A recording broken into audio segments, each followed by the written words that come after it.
Have you ever thought about what would happen if someone controlled all the information flowing between the most powerful people in an entire region?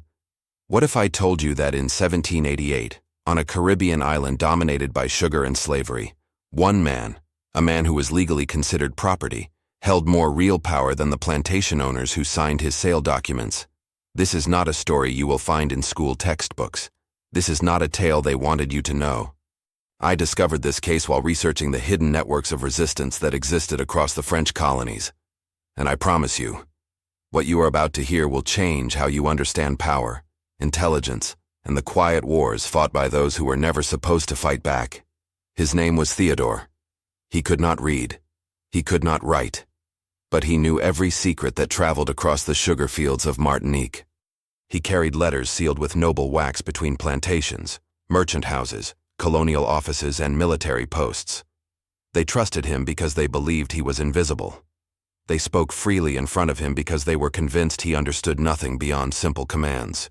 They were catastrophically wrong. If this kind of hidden history fascinates you, the stories that challenge everything we think we know about who held power and who was truly powerless, hit that subscribe button right now. Because what I am about to reveal will stay with you long after this video ends. And I need you here for the moment when Theodore decides that one particular letter will never reach its destination. Let us begin. The ruins still stand today on the northeastern slopes of Mount Pelée, where the volcanic soil meets the Caribbean winds that blow perpetually from the east. If you walk through what remains of the habitation Beauséjour in the present day, you will find stone walls blackened not only by time but by something older, something that happened in a single night, when the tropical darkness swallowed screams that no official record ever acknowledged. The iron gates that once marked the entrance to the sugar processing house hang from rusted hinges, frozen in a position that suggests they were never closed again after a certain evening in November of 1788. Locals avoid the place after sunset. They say you can still smell smoke when the wind changes direction. They say letters sometimes appear on the old stone steps, letters that were never delivered, letters that changed the fate of families, letters that carried death sentences delayed by the hands of a man who understood that information, in the right moment or the wrong one, could be more devastating than any weapon forged from steel. The story of Theodore of Martinique is the story of how one enslaved man dismantled an entire system of colonial power, using nothing but time, patience, and the absolute certainty of his oppressors that he was incapable of understanding the documents he carried against his chest. Martinique in 1788 existed as a jewel of the French colonial empire, a volcanic island approximately 65 kilometers in length where nearly 90,000 enslaved Africans worked themselves toward early graves so that French merchants could sweeten their coffee and fatten their bank accounts. The sugar plantations, called habitations by those who profited from them, spread across every cultivable valley and hillside, connected by dirt roads that turned to rivers of mud during the rainy season and hardened into cracked clay during the months of drought. Communication between these scattered outposts of wealth and cruelty depended entirely on messengers who traveled by foot and by mule, carrying sealed documents that contained everything from business transactions to love letters, from military orders to execution warrants. The habitation Beauséjour sprawled across nearly 400 hectares of prime agricultural land in the parish of Grande Rivière, owned by the Marquis Henri-François de la Tour-Maubourg, a third-generation colonial whose family had built their fortune on the backs of human beings they considered less valuable than the copper-boiling vessels in their sugar processing houses. The plantation operated with the mechanical precision of a torture device. 347 enslaved men, women, and children organized into work gangs that rotated through 18-hour shifts during the harvest season, supervised by a hierarchy of overseers and drivers whose authority was measured in the number of scars they could inflict before a worker became too damaged to continue producing profit. The great house sat on a hill overlooking the cane fields, a two-story structure of imported French limestone with jalousied windows designed to capture whatever breeze might offer relief from the suffocating humidity. Behind the house stretched the quarters, rows of thatched huts where human beings slept on packed earth floors, recovering what strength they could before the conch shell sounded at 4 a.m. to begin another day of labor that many would not survive. The processing complex dominated the lower grounds, the mill where mules walked endless circles to crush cane stalks, the boiling house where the extracted juice was transformed into crystallized sugar through a process that regularly claimed fingers and arms and sometimes entire bodies when workers collapsed from exhaustion into the scalding vats. The Marquis de la Tour Maubourg maintained his position in Martinican society through a network of relationships that required constant correspondence. He wrote letters to the colonial governor in Fort Royal, requesting military assistance during periods of unrest. He exchanged documents with merchants in Saint-Pierre negotiating prices for his sugar exports. He communicated with neighboring plantation owners about shared concerns, escaped workers, rumors of conspiracy, the enforcement of the Code Noir, the price of replacement laborers arriving on the slave ships that anchored regularly in the harbor. His wife, the Marquise Elizabeth, maintained her own correspondence with social connections throughout the island, letters that carried gossip and invitations, and the subtle negotiations of colonial high society. Their 3 adult sons, each managing different aspects of the family enterprise, added their own documents to the constant flow of paper that moved in and out of the habitation Beau Séjour. All of these letters traveled in the hands of Theodore. He had been born on the plantation 31 years before the events that would make his name whispered across the Caribbean. His mother, Celestine, had worked as a domestic servant in the great house until a fever took her when Theodore was 7 years old. His father he never knew. The records listed only "unknown African" in the column designated for paternity, a common notation that erased entire lineages with the stroke of a pen. From childhood, Theodore had demonstrated qualities that the plantation hierarchy found useful. He possessed an exceptional memory. He moved quickly and quietly. He spoke the refined French of the great house rather than the Creole of the quarters, and most importantly, he projected an appearance of absolute docility that made white colonists feel comfortable in his presence. At 14, he was assigned to the Messenger Corps, a small group of enslaved men responsible for carrying communications between Habitation Beau Séjour and the outside world. By 20, he had become the primary courier for the Marquis himself, trusted with documents that other messengers never touched. By 25, he traveled routes that connected the plantation not only to neighboring estates, but to the colonial capital, to the merchant houses of Saint-Pierre, to the military garrison at Fort Bourbon, to the offices of the intendant who administered the island's civil affairs in the name of the French crown. The white colonists of Martinique operated under an assumption so deeply embedded in their worldview that they never thought to question it. They believed that the black men and women they enslaved were fundamentally incapable of comprehending the complexities of European society. The Code Noir explicitly prohibited teaching enslaved people to read or write, and the plantation owners took this prohibition as confirmation of what they already believed, that literacy was beyond the capacity of African minds. They spoke freely in front of their human property. They discussed business arrangements, family scandals, political intrigues, and personal secrets, as if the dark-skinned servants who stood in the corners of their rooms were pieces of furniture, present, but utterly without understanding. Theodore cultivated this assumption with the patience of a man who understood that survival required performance. He kept his eyes lowered when white people spoke. He responded to questions with the minimum number of words. He moved through the world with the practiced invisibility of someone who had learned that attracting attention meant attracting danger. When the Marquis handed him a sealed letter, Theodore received it with both hands, bowed his head in a gesture of submission, and departed without asking questions that might suggest curiosity about the document's contents. What the Marquis never suspected, what no white person on the island ever imagined, was that Theodore had taught himself to read. The process had taken years. It began when he was 19, during a period when he regularly carried messages to a merchant house in Saint-Pierre, owned by a man named Gaspard Dubois. The merchant's office contained something that most plantation great houses lacked, a small library of books that Dubois kept for the appearance of cultivation rather than any genuine interest in literature. During the long waits while Dubois composed his replies to the Marquis, Theodore stood in the corner of the office, his eyes fixed on the floor as propriety demanded, but his peripheral vision absorbing the shapes of letters on the spines of books, on the documents scattered across Dubois' desk, on the signs that hung outside shops in the commercial district.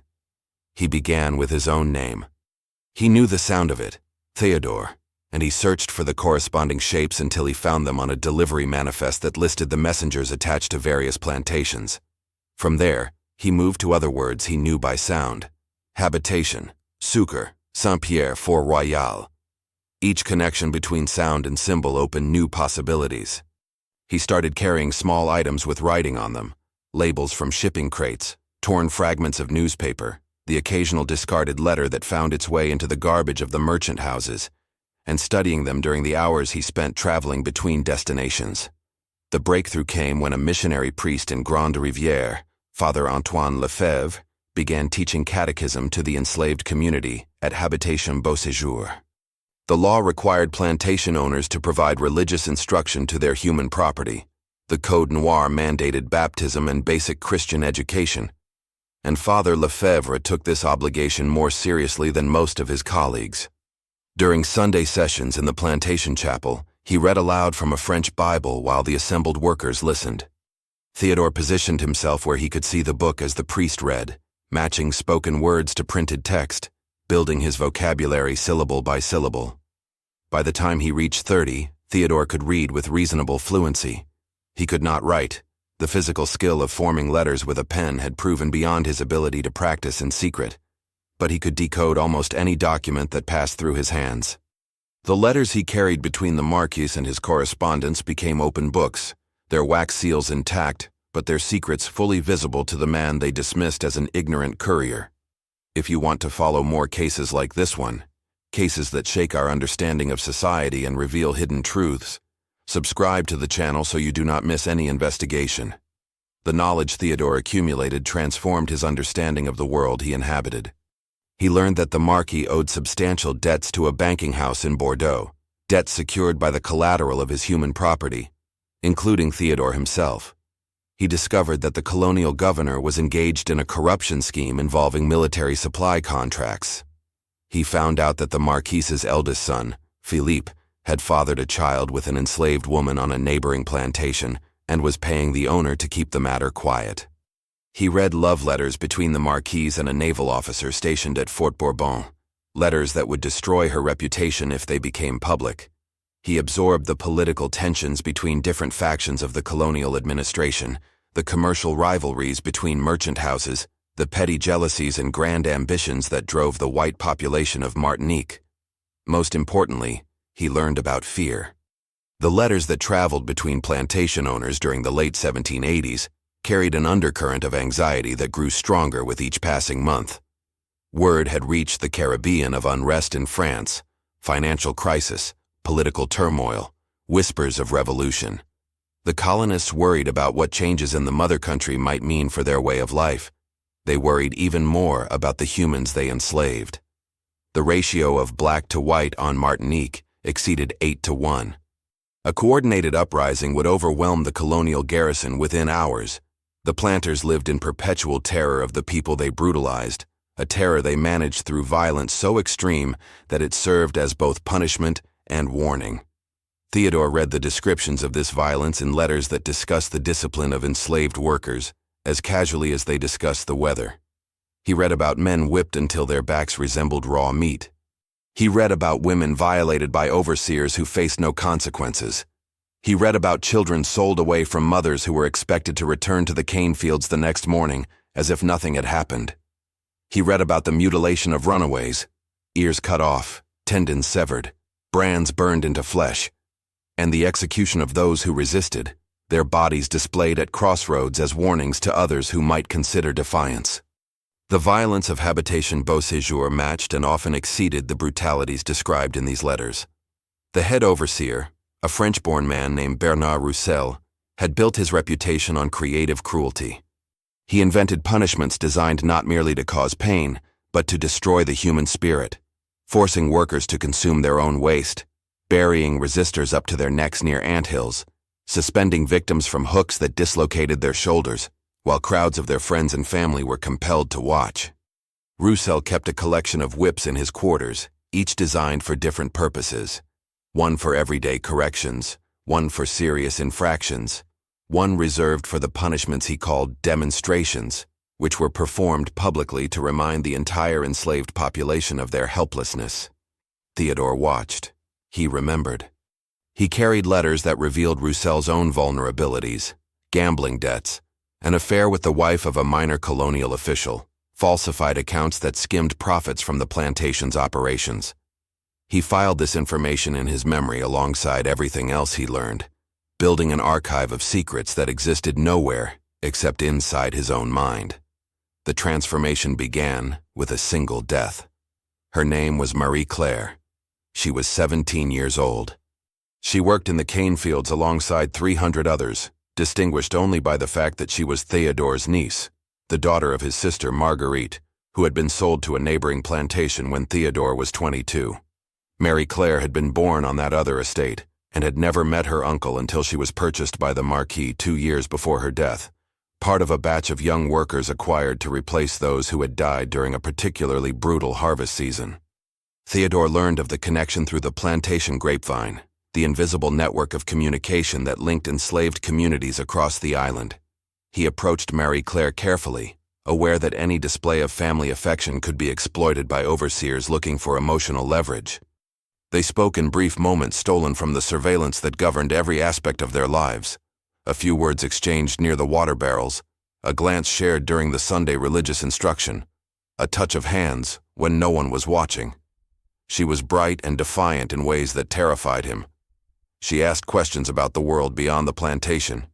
She refused to lower her eyes when white men spoke to her. She sang songs in the fields that contained coded messages of resistance, songs that the overseers were too ignorant to understand, but that lifted the spirits of the workers who toiled beside her. Theodore recognized in her the same fire that his mother had carried, the same refusal to accept that degradation was the natural order of things. He also recognized how dangerous that fire could be.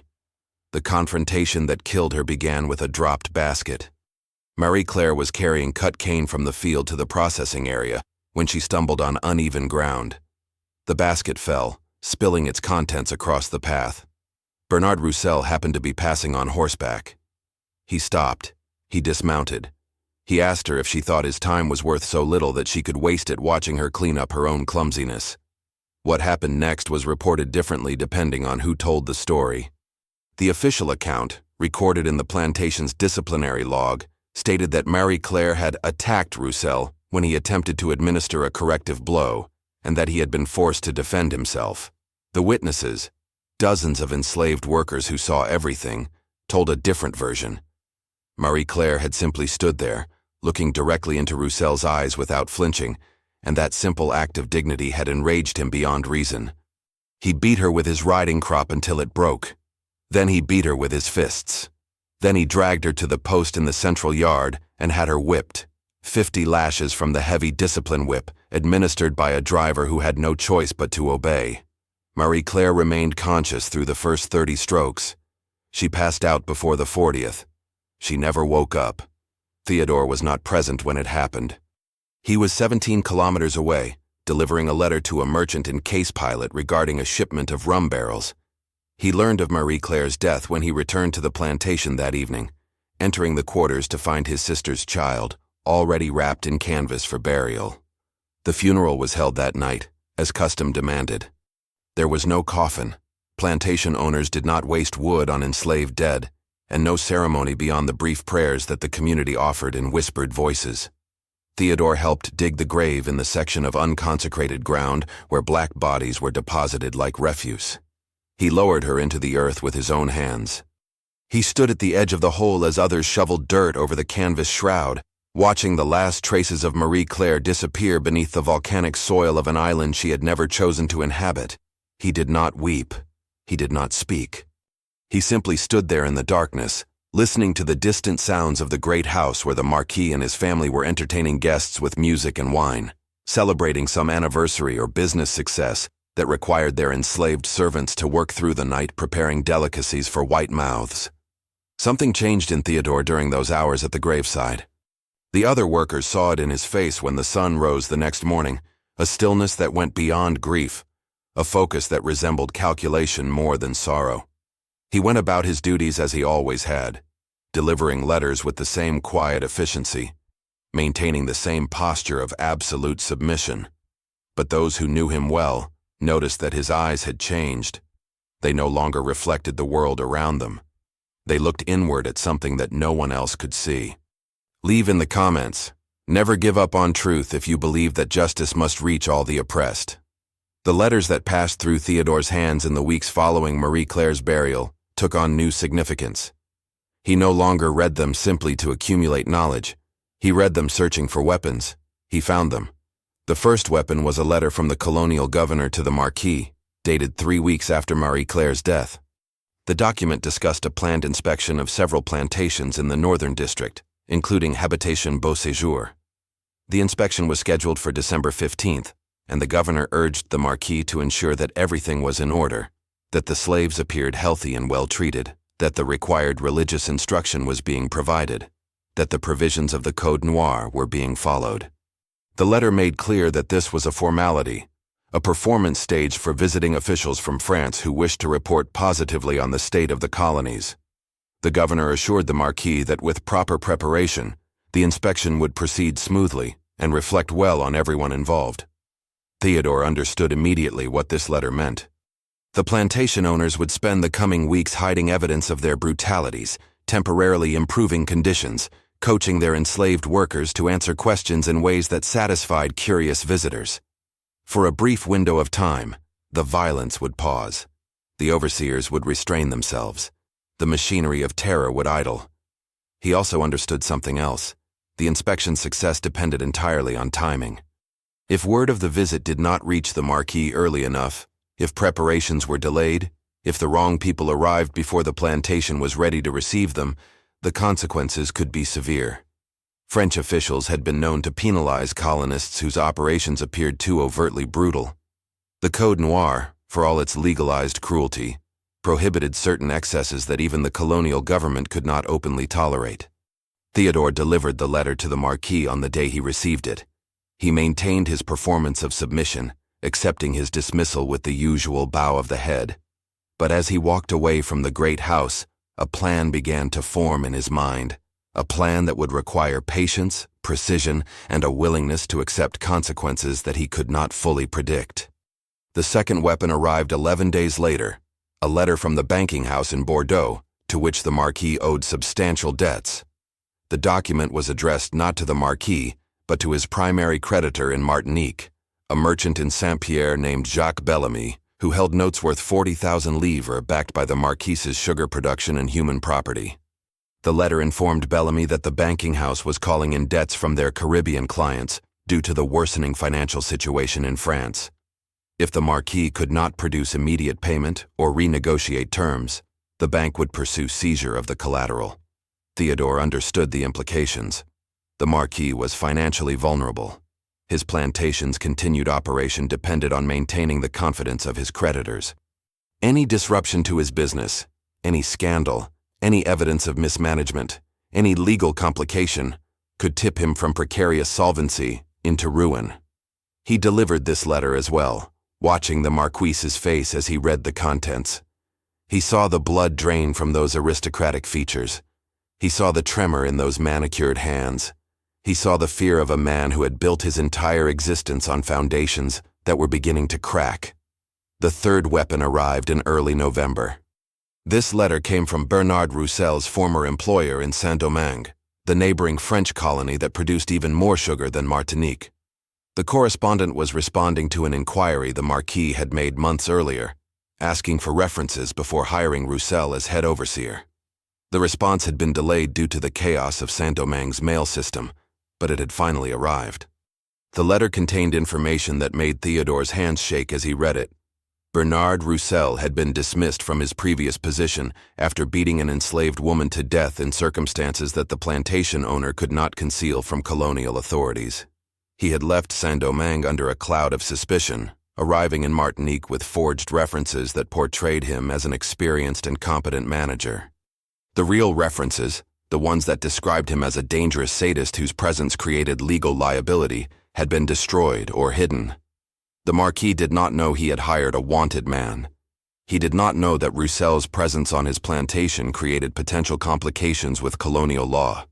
He did not know that his head overseer carried documentation problems that could unravel under official scrutiny. Theodore held this letter in his hands for a long time before he decided what to do with it. The wax seal was unbroken. The contents were known only to him. He could deliver it to the Marquis and watch the consequences unfold. Or he could delay its arrival and use the information for a different purpose. He chose delay. The methodology that Theodore developed over the following weeks was elegant in its simplicity. As the messenger responsible for all communications entering and leaving Habitation Beauséjour, he controlled the flow of information that the plantation depended on for its operations. He could not intercept letters permanently. Their eventual arrival was expected, and permanent disappearance would raise suspicions. But he could control when they arrived. A letter that traveled from Saint-Pierre to the plantation in a single day could be delayed by 2 days, or 3, or a week, with explanations that sounded perfectly reasonable. Bad weather on the roads, illness requiring rest, complications at the sender's end that were impossible to verify. He began testing his methodology with trivial correspondence. A letter from a merchant confirming a delivery date arrived 3 days late, causing the Marquis minor inconvenience but no real harm. An invitation to a social gathering reached the Marquis after the event had already occurred, producing embarrassment, but nothing more. Each test allowed Theodore to refine his techniques, to understand how much delay was possible without generating suspicion, to develop explanations that satisfied curious employers. The white colonists never questioned him. Their assumption of his ignorance protected him completely. When a letter arrived late, they blamed the chaos of colonial infrastructure, the unreliability of other messengers, the difficulties of communication in a tropical environment. It never occurred to them that the delays were intentional, that the timing was calculated, that the quiet black man standing before them with lowered eyes was manipulating their world with every sealed document he touched. He gave his methodology a name, spoken only in whispers among the few members of the enslaved community who knew what he was doing. The slow fire.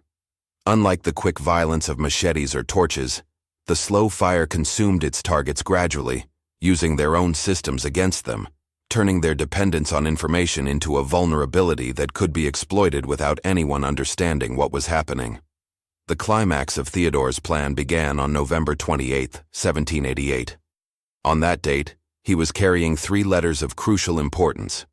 The first was the letter about Bernard Roussel's past, the one he had been holding for weeks, waiting for the right moment. The second was a letter from a colonial official informing the Marquis that the inspection originally scheduled for December 15th had been moved to December 2nd due to changes in the visiting official's travel plans. The third was a letter from Jacques Bellamy, the creditor in Saint-Pierre, demanding an immediate meeting to discuss the Marquis's debt situation. Each of these letters carried information that required immediate response. Together, they created a crisis that would overwhelm the Marquis's capacity to manage. Theodore delivered none of them on November 28th. Instead, he rested for 2 days at a way station on the road between Saint-Pierre and Grande Rivière, claiming that heavy rains had made the route impassable. He spent those days in quiet contemplation, reviewing every detail of what would happen when he finally completed his deliveries. He thought about Marie-Claire. He thought about his mother. He thought about the 347 people who labored in the cane fields, while the Marquis counted his profits, and Bernard Roussel sharpened his whips. He delivered the letters on December 1st, the day before the rescheduled inspection. The Marquis received the news about the inspection's new date, with a reaction that approached panic. He had expected 2 more weeks to prepare. Instead, the colonial officials would arrive in less than 24 hours. The plantation was not ready. The quarters had not been cleaned. The workers had not been coached on how to respond to questions. The evidence of recent brutalities, including the fresh grave where Marie-Claire lay buried, had not been concealed. Before the Marquis could begin addressing the inspection problem, he received the letter about Bernard Roussel. The revelation that his head overseer was a wanted man from Saint-Domingue, hired under false pretenses, created an immediate complication. If the colonial officials learned about Roussel's background, and given their purpose in visiting, they might investigate exactly such matters. The Marquis would face questions about his own judgment and possibly legal consequences for harboring someone who had fled accountability. Before the Marquis could decide what to do about Roussel, the letter from Jacques Bellamy demanded attention.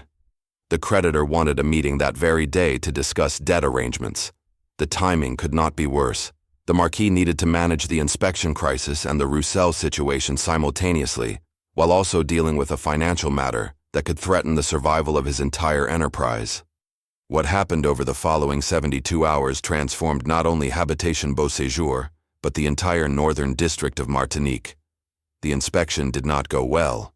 Colonial officials arriving on December 2nd found a plantation in chaos, with the Marquis absent on urgent business in Saint-Pierre, and Bernard Roussel attempting to manage preparations for which he had received no adequate warning. The officials noted evidence of brutalities that exceeded even the permissive standards of the Code Noir. Graves that appeared fresh, workers who flinched when white men approached, equipment designed for tortures that no legal code authorized. They also began asking questions about Roussel's background, having received an anonymous tip. Delivered how, by whom, no one could determine, suggesting that the overseer's references should be verified. The financial meeting in Saint-Pierre went worse. Jacques Bellamy, frustrated by the Marquis's failure to respond to previous communications, had already begun proceedings to seize collateral.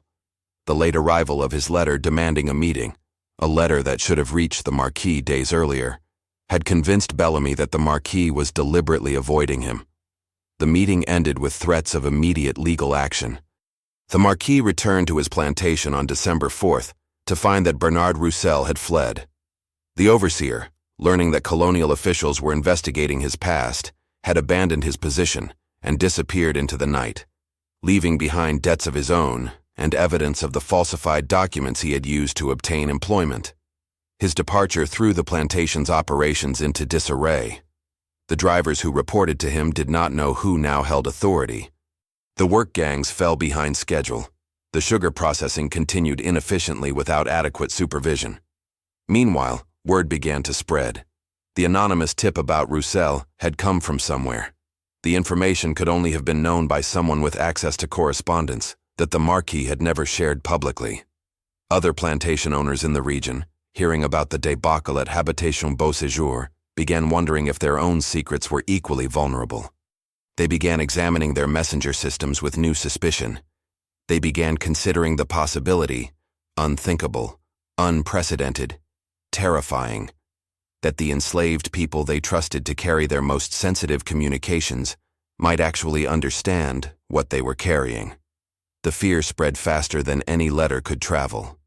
Within 2 weeks of the Habitation Beau Séjour catastrophe, plantation owners throughout northern Martinique were reporting disruptions in their correspondence. Letters arrived late or seemed to have been handled in unusual ways. Planned business arrangements fell through due to missed communications. Social invitations went astray. Orders to merchants were delayed. Instructions to overseers never arrived. Not all of these disruptions were Theodore's work, but the panic his actions had created produced a cascade effect. Other enslaved messengers, learning what had happened through the community networks that linked plantations across the island, began experimenting with their own versions of the slow fire. Some delayed letters that affected them personally. Others targeted specific enemies within the plantation hierarchy. A few, the boldest, coordinated their actions with Theodore through messages carried by travelers, servants, and the invisible communication systems that the white colonists never saw. The colonial administration began receiving alarmed reports from plantation owners across the northern district. The correspondence system was breaking down. Business was being disrupted. There were suspicions, impossible to prove, difficult even to articulate, that the enslaved messengers were somehow responsible. The governor issued instructions for increased surveillance of messenger movements. Plantation owners began sending letters through multiple carriers, hoping that redundancy would protect against whatever was happening. Some abandoned the messenger system entirely, traveling personally to deliver communications they considered too important to entrust to black hands. None of these measures stopped the slow fire. By January of 1789, the impact of disrupted communications had contributed to a series of business failures among northern Martinican plantations. The Marquis de la Tour Maubourg lost his property to creditors in March, unable to maintain the financial arrangements his situation required when letters and documents consistently arrived too late to address. Bernard Roussel was eventually captured in Saint-Domingue and faced consequences for his crimes in both colonies. Jacques Bellamy, frustrated by the chaos of Martinican business, relocated his operations to Guadeloupe. The colonial government never identified Theodore as the source of the disruptions. They suspected that enslaved messengers were involved somehow, but they could not determine how, and their assumptions about black intellectual capacity prevented them from imagining the full scope of what had happened. They attributed the problems to general unrest, to the influence of troubling ideas arriving from revolutionary France, to the breakdown of order that seemed to be affecting everything everywhere. Theodore continued his work until the spring of 1789, when changes in the colonial administration brought new procedures that reduced his ability to manipulate correspondence. By that time, the damage was done.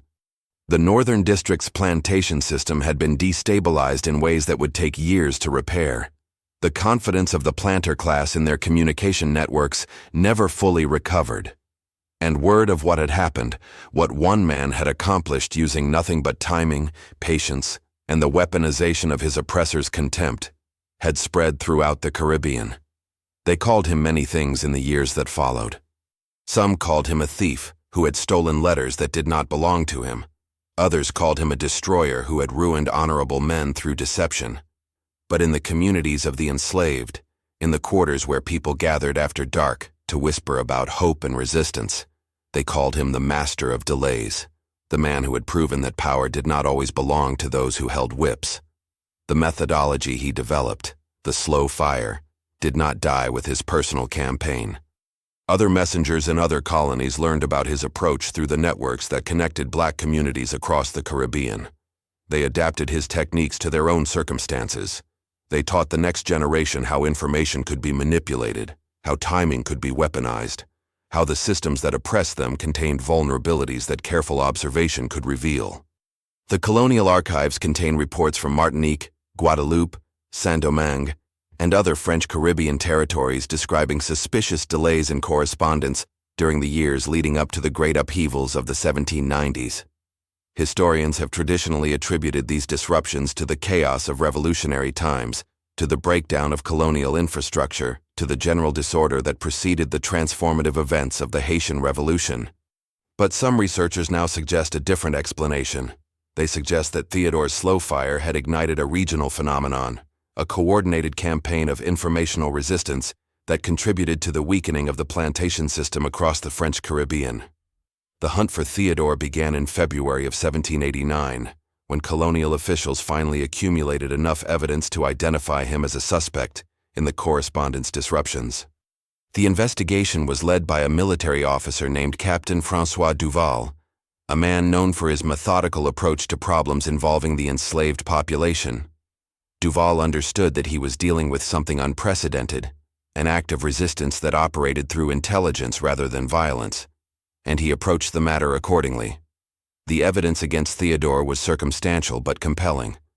Letters that had been delayed could be traced to his carrying routes. The anonymous tip about Bernard Roussel had originated from information that only someone with access to the Marquis's correspondence could have known. Workers at various way stations had reported that Theodore had rested for longer than usual during the crucial period of late November. Taken together, the evidence pointed to a single conclusion. The most trusted messenger in the Northern District had betrayed his position in a way that no one had imagined possible. Duval's strategy was patient. He knew that arresting Theodore immediately would produce nothing except a body to execute. He wanted more. He wanted to understand how a man who could not read or write, as everyone assumed, had acquired the ability to manipulate correspondence so effectively. He wanted to know if Theodore had acted alone or as part of a larger conspiracy. He wanted to identify the networks that had allowed word of the slow fire to spread so quickly across the region. For 3 months, Duval had Theodore watched. Soldiers observed his movements between plantations. Informants in the enslaved communities, people who had been broken by torture or bribed with promises of better treatment, reported on his conversations. Colonial officials monitored the correspondence he continued to carry, looking for patterns that might reveal his methods. Theodore knew he was being watched. He had survived in a world of constant surveillance for 31 years. He recognized the signs of intensified attention. He understood that his time was limited, that eventually the evidence would become sufficient for his enemies to act. But he did not stop. He continued his work, not with the wild defiance of a man seeking martyrdom, but with the calculated persistence of someone who intended to accomplish as much as possible before the end. The betrayal came from a woman named Solange, an enslaved domestic worker at a plantation Theodore visited regularly. She had been promised freedom in exchange for information. She had been tortured when she initially refused to cooperate. She eventually told Duval what he wanted to know, that Theodore met with other messengers at certain locations, that he passed information through channels that colonial officials had never suspected, that he could read the letters he carried despite all appearances to the contrary. The arrest happened on May 12, 1789, the same month that the Estates General was meeting in Versailles to address the crisis that would become the French Revolution. Theodore was taken while traveling between Saint-Pierre and Grande Rivière, surrounded by soldiers who appeared suddenly from the vegetation along the road. He did not resist. He did not attempt to flee. He simply stopped his mule, looked at the captain who commanded the arrest party, and said nothing. The interrogation lasted for 17 days. Theodore endured methods that Duval had refined over years of extracting information from enslaved suspects. He was whipped. He was suspended by his arms. He was deprived of food and water and sleep. He was threatened with mutilation, with the sale of people he cared about, with horrors that his interrogators had proven capable of inflicting. He told them nothing. Not because the information no longer mattered. The networks he had helped build continued operating even during his captivity. But because he had decided long before his arrest that he would not add to the suffering of others by revealing what he knew. He had watched too many people broken by torture, had read too many letters describing the consequences of confessions extracted through pain. He had decided that his final act would be silence. Captain Duval eventually concluded that Theodore had acted alone, that the slow fire was the work of a single unusually clever individual, rather than evidence of a wider conspiracy. This conclusion was wrong, but Duval believed it because he could not imagine the alternative, that enslaved people across the Caribbean were connected through information networks more sophisticated than the colonial communication systems they served. The execution was scheduled for June 3, 1789. It was to be a public event, a demonstration intended to discourage other enslaved workers from following Theodore's example. The colonial government brought spectators from plantations across the northern district, forcing them to watch as a warning about the consequences of resistance. The method of execution was burning. Fire seemed appropriate, Duval suggested, for a man who had used what he called a slow fire to destroy his betters. The stake was erected in the central square of Grande Rivière, visible from the roads that Theodore had traveled so many times carrying letters that shaped the fate of everyone around him. He was brought to the square in chains, walking the final distance rather than being carried, maintaining his dignity in a circumstance designed to strip him of it. The crowd of enslaved witnesses watched in the forced silence that colonial protocol demanded. The officials who had ordered the execution observed from a platform where they could see everything without being touched by the ash. Before the fire was lit, Theodore was given the opportunity to speak final words, a formality that the colonial government provided to condemned prisoners, expecting either pleas for mercy or confessions of wrongdoing. Theodore spoke in a voice that carried across the square to every person assembled there. He did not address the colonial officials. He did not speak in French. He spoke in Creole, the language of the enslaved community, and his words were directed to the people who had been forced to witness his death. He said, "I could not write, but I wrote history. I could not fight, but I won battles. Remember that paper can burn just like flesh. Remember that time belongs to those who use it. Remember me." The fire was lit. The crowd watched. The smoke rose toward a Caribbean sky that had witnessed countless such atrocities. And somewhere in the audience, standing among the people who had been forced to observe, at least a dozen messengers from plantations across the region heard Theodore's words and understood exactly what he was telling them. The slow fire did not end with his death. If anything, his execution accelerated its spread. The story of what he had accomplished, and how he had accomplished it, traveled faster than any letter, moving through the invisible networks that connected enslaved communities across the French Caribbean. Within a year, Colonial officials in Martinique, Guadeloupe, Saint-Domingue, and other territories were reporting unprecedented disruptions in their communication systems. Within 2 years, those disruptions had contributed to the administrative chaos that made it impossible for the colonial governments to respond effectively to the revolutionary upheavals that were transforming the entire region.